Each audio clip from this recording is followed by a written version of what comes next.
Olá, olá, olá. Bom dia, boa tarde, boa noite. Seja todo bem-vindo no canal de Lições Bíblicas convosco. Mais uma vez, estamos nós na nossa lição, ainda a lição de número 12, é do primeiro trimestre, e o assunto desta lição é sobre o papel da pregação no culto.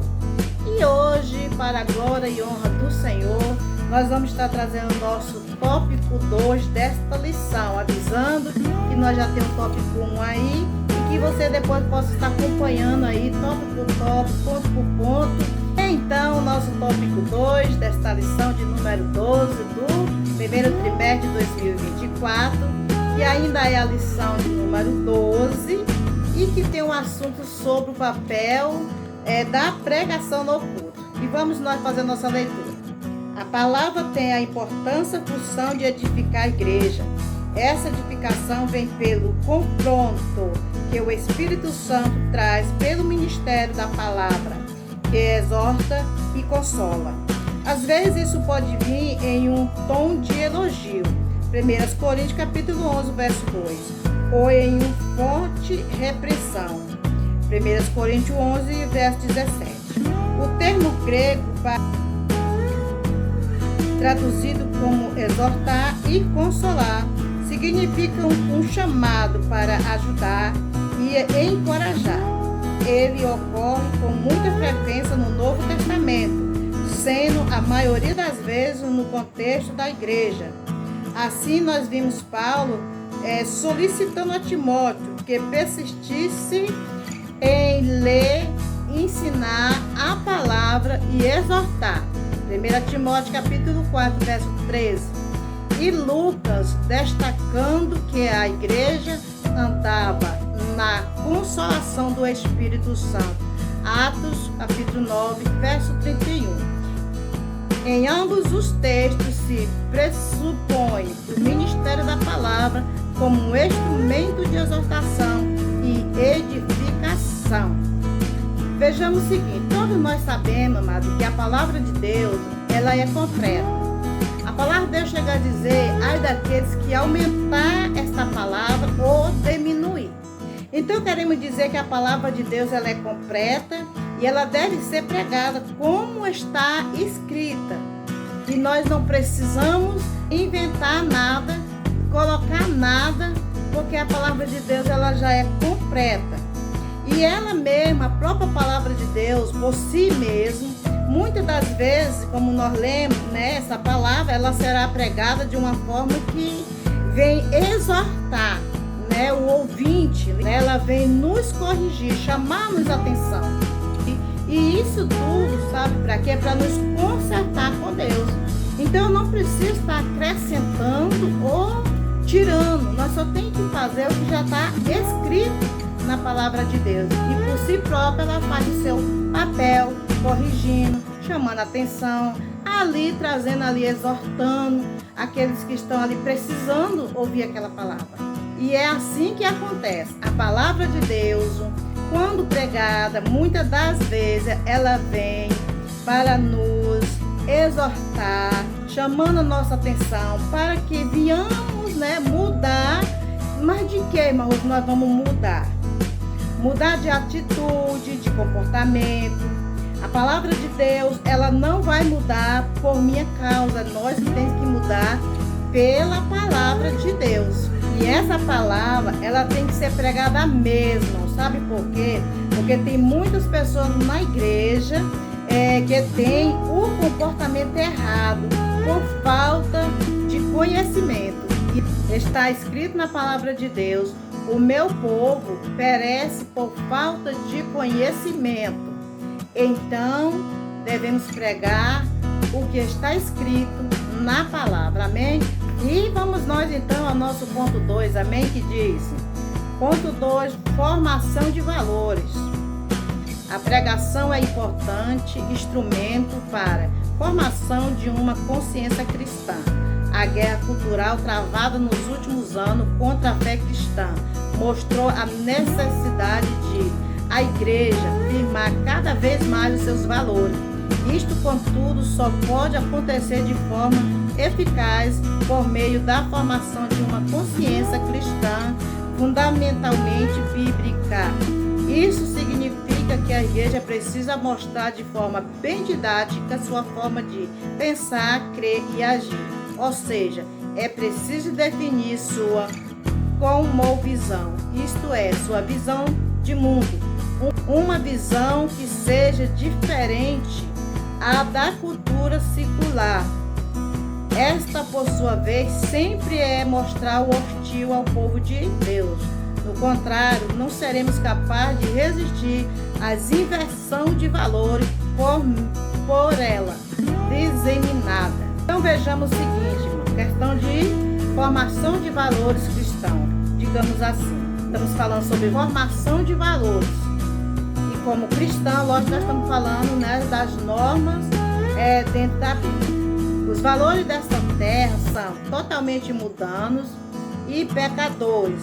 E nós devemos entender que estamos aqui neste mundo, como diz a palavra de Deus, mas nós não somos deste mundo. Isso quer dizer que nós não podemos pegar os valores, né, os costumes deste mundo, ou os valores deste mundo, porque a nossa ética bíblica, cristã, a nossa fé, tem que ser apontada dentro da Bíblia Sagrada, como condiz a palavra de Deus. E a palavra de Deus diz, ela diz: se a nossa justiça não exceder a justiça dos homens, a nossa fé é em vão. Eu, você, todos os cristãos, eles precisam ter um comportamento diferente ou diferenciado. Devo andar ou fazer o que o mundo anda fazendo. E não devo concordar com aquilo que o mundo concorda. Porque todos nós sabemos que a maioria das coisas que o mundo faz vai de encontro aos princípios bíblicos, contra a vontade de Deus. E o povo de Deus, ou melhor dizer, nós não estamos aqui para agradar o sistema deste mundo. Nós não estamos aqui para agradar o Deus desse século. Nós, povo de Deus, estamos aqui para pregar a palavra de Deus como ela é, sem aumentar e sem diminuir. Quem olha para o mundo, quem deseja o mundo, termina virando uma estátua de sal. Vamos nós ali o ponto 3, para nós estar encerrando esse tópico 2, amém?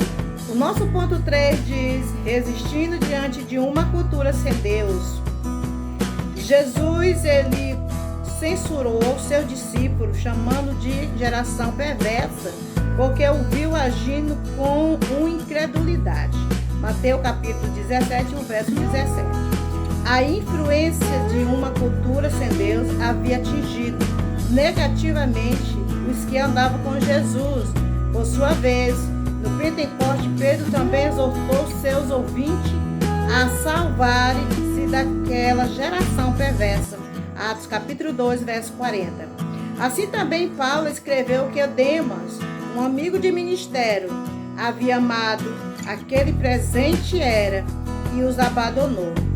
2 Timóteo capítulo 4, verso 10. Esse mesmo apóstolo exortou os crentes de Roma a não se conformarem com aquela presente era. Romanos 12, verso 2. Nas últimas referências, a palavra grega aion, traduzido como era ou século, é uma referência clara a uma cultura sem Deus. Então vejamos que através da leitura, Paulo, Pedro ali, ele já alertava ali o cuidado que as pessoas têm que ter a estar nesse mundo, né? A estar pregando aqui neste mundo. É o perigo que oferece a todos os seres humanos, que as pessoas pensam que o servo de Deus, ele é diferente. Não, ele não é. Ele apenas busca a Deus e se afasta das aparências do mal, porque quer viver na presença de Deus. E quem quer viver na presença de Deus tem que olhar para Deus e se afastar das coisas que corrompem a sua vida, que corrompem, né, a sua mente. Então vejamos aqui que Paulo já alertava, Pedro também, o cuidado, que todos tinham que ter, assim como nós também hoje temos que ter e temos que passar para aqueles que nos ouvem o perigo que o mundo oferece. As pessoas que tentam estar firmadas da igreja, que aceitam Jesus, mas não conseguem muitas das vezes permanecer devido a tantas tentações que tem para tirar da presença de Deus.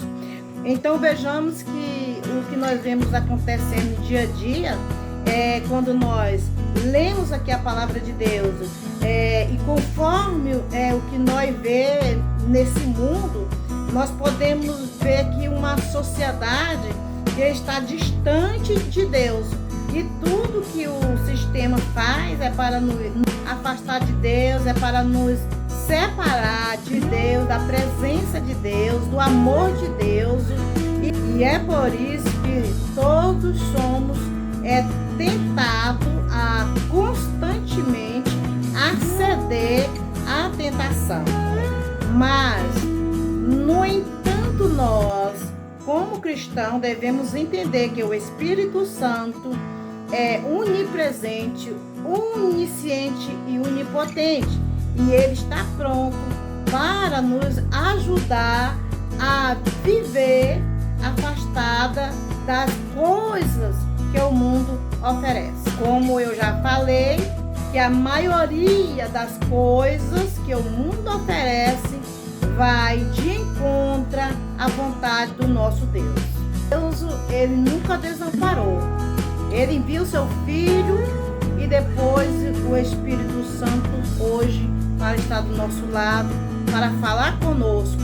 Quando nós estivermos necessitados, precisando, ele vai estar presente. Todos os cristãos, todo servo de Deus, antes dele pecar, ele ouve o Espírito Santo falando: não faça isso, não faça aquilo, não vai dar certo, isso é perigoso, ali não é para você. Você vai ouvir o Espírito Santo te avisando. Mas normalmente, o que acontece? Desobedece a voz do Espírito Santo, mas antes de pecar, o Espírito Santo nos dá um alerta diferente, do sistema, porque o sistema, ele quer que você peque. Quando você pecar, o sistema vai aplaudir a tua ação errada, vai ficar feliz quando você pecar. O Espírito Santo fica triste quando você peca. O sistema fica alegre quando você peca, porque quando o seu comportamento é semelhante com as coisas desse mundo, a sociedade vai dizer que você está certo. Quando você está na casa de Deus e você faz coisas que o mundo te oferece, o mundo vai dizer que você está certa, mas você está errada, porque você está fazendo a vontade do mundo e você está desagradando a Deus. E a Bíblia Sagrada diz: quem quiser ser amigo do mundo, constitui-se inimigo de Deus. E assim da mesma forma, não tem como ser amigo do mundo, amar as coisas que o mundo oferece. E o que o mundo oferece? O mundo só oferece o pecado. O mundo oferece o vício, oferece a prostituição. E quando nós falamos aqui sobre o inimigo do mundo, nós estamos se referindo a todo o sistema pecaminoso. Ao pecado, a prostituição, a fofoca, tudo aquilo que leva alguém, a pessoa a pecar. Porque a sutileza que nos leva a pecar são muitas. Então nós temos que estar, irmão, olhando para a luz que é a palavra de Deus, meditando na palavra de Deus, para que nós não venha estar aí muitas das vezes sem nenhum conhecimento bíblico, para ver o que o inimigo prepara todo dia, algo para derrotar o ser humano. Então, que nós possamos estar alerta, em vigilância. Amém? Então, eu quero nesse momento desejar toda a sorte de vitória, irmão. Ouça a voz do Espírito Santo. Que Deus te abençoe e te guarde toda a sutileza do inimigo. Tchau, fica com Deus.